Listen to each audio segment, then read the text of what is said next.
Ladies and gentlemen, welcome back to Battle of the Shorts. We are in week 7. Can you believe it? This week is the outside edition because my studio has been taken over temporarily. The network said, get outside, figure it out. And that's what we're doing. So this week, we are in the great outdoors. I got my coffee. I got my book sitting right here. I got my notes right there. You guys know how this works. 4 stories, 2v2. No, 2 stories. I never can explain this well. 4 matchups. No, you guys know the drill. 4 short stories, 2 matchups, 4 different authors battling head to head. We're going to see who takes home the victories this week. The first short story that I read this week is in Dangerous Visions, edited by Harlan Ellison, the very famous anthology that everybody probably is aware of, maybe hasn't read, but is aware of from the New Wave. Um, it is this is my hardcover book club edition. I read the very last story in this anthology by Samuel R. Delany called I and Gamorrah. I and Gamorrah is a pretty challenging story. It centers around this kind of future relationship that we have between Frelks and Spacers. It kind of explores themes of sexuality, interpersonal relationships, dating, um, trying to, I guess, kind of bridge the gap between 2 different types of people to see if you can come together for a connection. I got done with this and I just thought, what the heck did I just read? Because the writing that Delany does, per usual, is not very clear.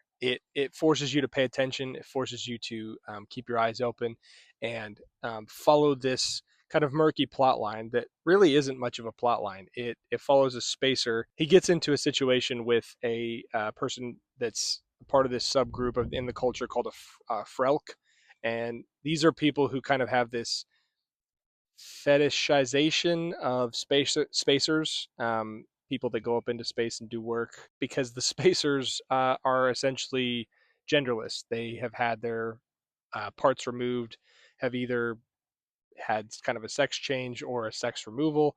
And so there's this kind of group called the Frelks that really is fascinated and attracted by this. And you kind of have the spacers sort of selling themselves a little bit, if I remember right. And I think Frelks just kind of pay for this service. And the service isn't really like, I don't know if it's necessarily sexual in nature, but it's taboo, and I think that's why this was included and why it ends the Dangerous Visions anthology. Is it's got that really exploratory, is exploratory a word, explorative?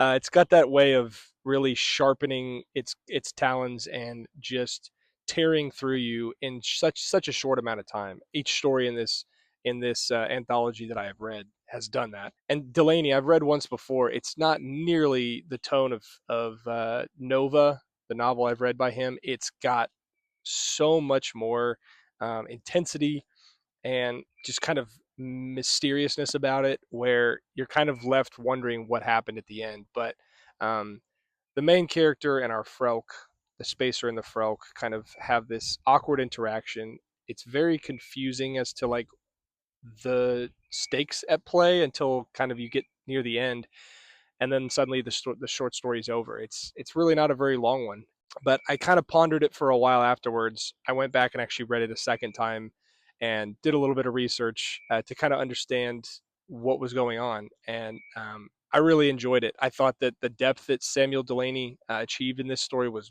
great. It was kind of chilling. It was kind of bone chilling in the way where things like this that are taboo in culture, especially back in when this was written in 1967. It was a Nebula winner, and things that were taboo, especially back then, I think are interesting to explore, especially from the lens that we have now 40, 50, 60 years later. So Delany really delivers again. That may be the title of this video. We'll see. Delany gets an 8 out of 10 from me. This was a great short story, very well deserving of the Nebula back then, I'm sure. And the second time that I've read Delany, he once again has come up to the plate and has made contact. Um, I keep using baseball references. I work in baseball, so I think that's why I resort to saying stuff like that. But um, yeah, he's got good numbers so far. His batting average is batting 1,000. He's 2 for 2. Got to get my coffee break in. Keep those juices flowing. Samuel R. Delany went up against Robert Sheckley, whose story is in this 1974 Annual World's Best SF, edited by Donald A. Walheim, the Daw Man himself. It is entitled A Suppliant in Space. Sheckley, this is my first time reading Sheckley. What I knew about Sheckley going into this was that he's relatively humorous in his writing, so that's very hit or miss in science fiction. If you do it too heavy-handedly, it really comes off as very obtuse and just silly. And if you do it correctly, it I think can have an incredible impact. Kurt Vonnegut's kind of coyness that he uses as comedy, as humor, works so well in the type of stories that he tells and the way he tells them. Sheckley and his type of humor, in the little bit of humor that was in this story, didn't really land with me. This story was fine. A suppliant in space. It follows an alien of the species Farang, who is outcast and exiled by his his society for some what we can only believe as being awful crimes. We really don't know exactly what he did. And Detringer, the main character, is sent into space with a robot named Icor. And on this little tiny speeder, they're just sent off into space. He's supposed to be kind of exiled. And in the off chance that the little speeder can find a planet, he's kind of just left to do whatever. And so they find this planet. He arrives, him and Icor talk a little bit, and we then hard cut to an American interstellar ship led by Captain McMillan and his colonel. They have some Marines on board. They're doing an expedition. It's the first interstellar mission that America is doing into space. At least that's what I remember. They pick up this signal. They go find Detringer and Icor, and they kind of interrogate this man. It's the first contact between aliens, at least the Farang species that Detringer is, and humans. And so it's this huge moment. The humor comes into play when the humans bring out their news crew to interview Detringer instead of the captain or instead of the colonel. And it's this kind of silly moment that sort of gets lost in the fact that the rest of the story isn't very funny. And so I think that the very on the nose joke writing there, it was just kind of whatever. I kind of shrugged my shoulders. I thought I chuckled a little bit, but overall, I just think it kind of made the story seem less serious. And that's a dangerous line to walk, like I said earlier, with comedy in short story writing, science fiction specifically, where if you're taken less serious, but you have any kind of stakes going, it's just a balancing act. It takes two to tango, and the humor has to work well with the tension. And if it doesn't, it just completely cuts the legs out from the tension. And I don't think that this story had much tension to begin with, but any that there was, any interest that I had in this character and the stakes, was the tone just kind of washed that away, if you will. Detringer keeps asking for fuel, and he keeps lying to the captain and to the colonel about his situation. Icor, the robot, ultimately outs Detringer and tells the humans that this man's lying. He's been exiled. He's a criminal, and don't give him any fuel. The captain then decides that he can't leave him on the planet because that would kind of reward him, so to speak, I guess, for his exile. But he doesn't want to give him fuel, I guess, but he does give him fuel. It's kind of a strange decision that the captain makes at the end, and he allows Detringer just enough fuel to maybe reach another planet, since I guess the humans are gonna stay here. It it just kind of ends, and then they're like, "Oh, humans and Ferenc, you know, historians studied this decision for years. The lawyers and the historians studied this decision for years. It kept everybody puzzled. It's just like, what? The story just kind of ends in this really annoying way where I thought there would be some kind of fun twist or plot. I don't know. Sheckley kind of annoyed me. It wasn't bad writing. It just wasn't very enjoyable. I kind of it kind of felt like a chore at the end of it, and ultimately Sheckley just kind of didn't really impress me. This was a 5 out of 10.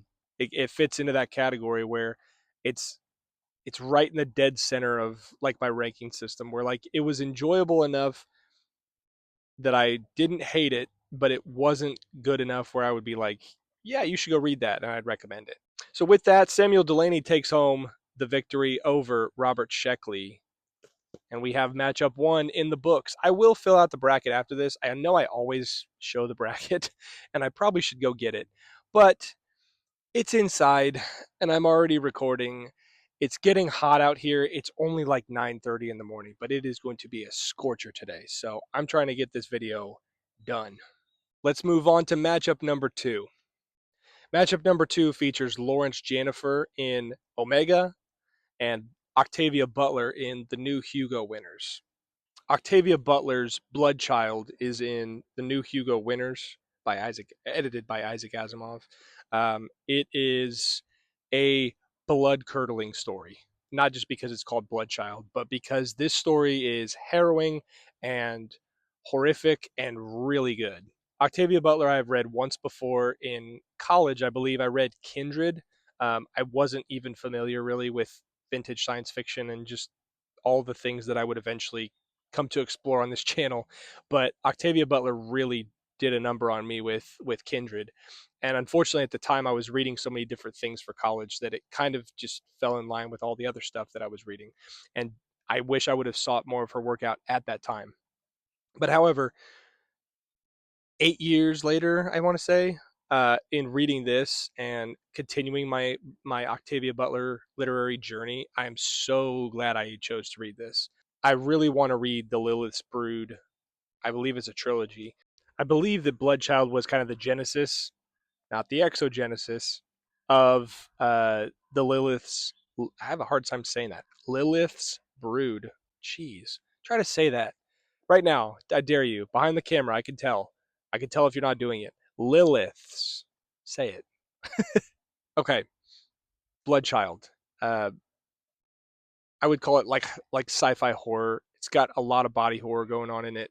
It it details this young boy named Gan, a human, who is on a preserve of this species called the Tlic, Tlic, and they're kind of these like alien. I picture them as like centipede creatures that are sort of humanoid. There's not a super description, like super clear description of them in the story, but they have tails. They kind of have these like appendages that sort of enclose the humans, and it's it's got a bug quality to them in her writing. It's unsettling. Butler does such a good job of exploring Gan's kind of reckoning with being the host for eggs. The Tlick's eggs get implanted into the flesh of their hosts, and if done correctly, the birth kind of they open them up, they heal them with an egg that they give to them, and then the little grubs are then eventually grown into Tlick, and it's gross.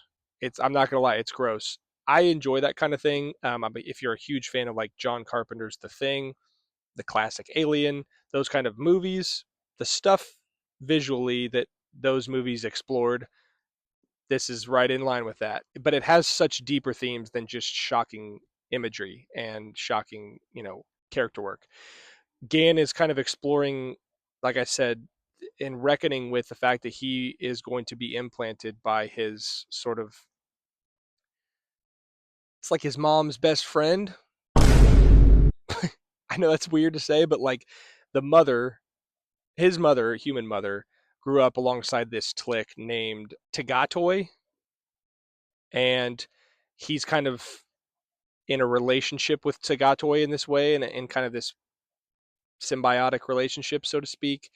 And the disturbing but very striking uh, setup of male pregnancy is present in this. It really did challenge the kind of classic viewpoint of women being pregnant and sort of being these incubators of children. And I have a child, so I think that that impacted me even more. I think that that's Octavia Butler really wanted to get to the roots of that and turn it up on its head a little bit by making Gan and most of the other hosts male, from the Tlick. And I won't go in any further because I don't want to just give away everything, but there's a ton of depth in this story, and it's only like 20, 25 pages, and it made me really want to explore Lilith's brood. Sorry for saying that again, but her novels that kind of have a little bit to do with this. The themes, the imagery, the unflinching nature of her writing is so well done, and I can't speak highly enough of Octavia Butler. This story for me gets a 9. It is it's so good. Go read it. Please go read it. If you can handle it. If you have a weak stomach and you don't like body horror, I probably wouldn't recommend it. My rating for this has kind of climbed in the last couple of days, an extra point, because it has continued to kind of sit with me. It started as an 8. I kind of bumped it up this morning at an 8.5, and then right before I started recording the video, I was like, that story is a near perfect story. It deserves to be up there with the Le Guin, the Connie Willis, and the Zena Henderson. And think about that for a second. The 4 short stories that I've reviewed that have gotten a 9 or above are all by female science fiction writers. And the majority of stories that I have explored and will explore are by males. Just saying. Female science fiction writers, especially at this time, kick butt. They really do. Let's explore the other story that Octavia Butler went up against, which is by Laurence Janifer. I know Laurence Janifer from a couple of videos on BookTube exploring his novel Blood World, but other than that, I haven't read him. So this was my first experience with Janifer with the short story titled Amfortas. It is very strange in nature. Janifer, I think, really does have kind of a Malsberg-esque intensity about his writing. This story is strange in format, in tone, and in just my overall feelings towards it. It was odd.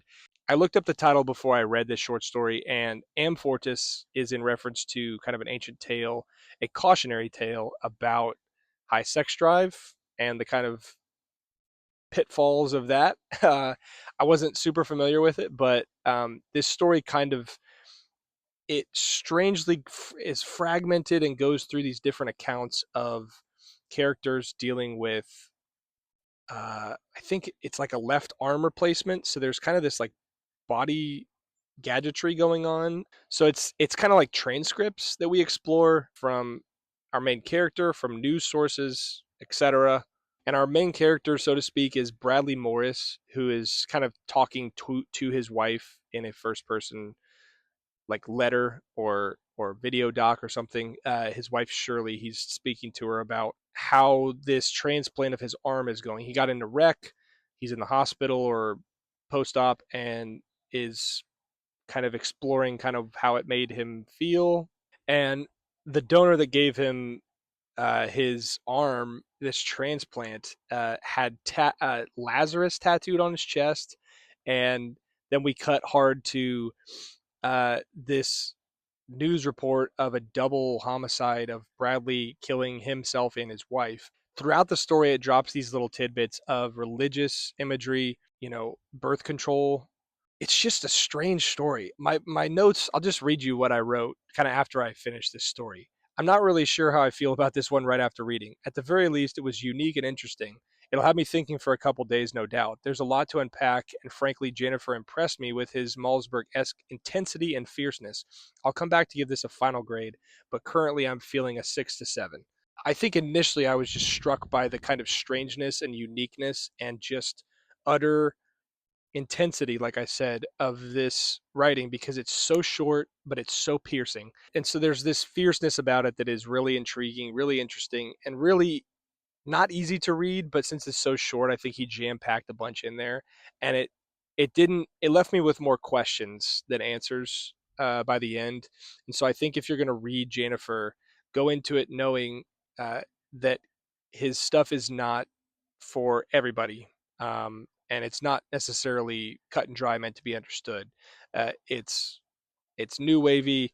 It's kind of disturbing a little bit in nature. And in 1973, I think this caught the eye of people who were reading things like Malsberg, Joanna Russ, things like that, that are just strange and pretty difficult to read. So ultimately, I think I ended this with a 6.5. I kind of split the difference.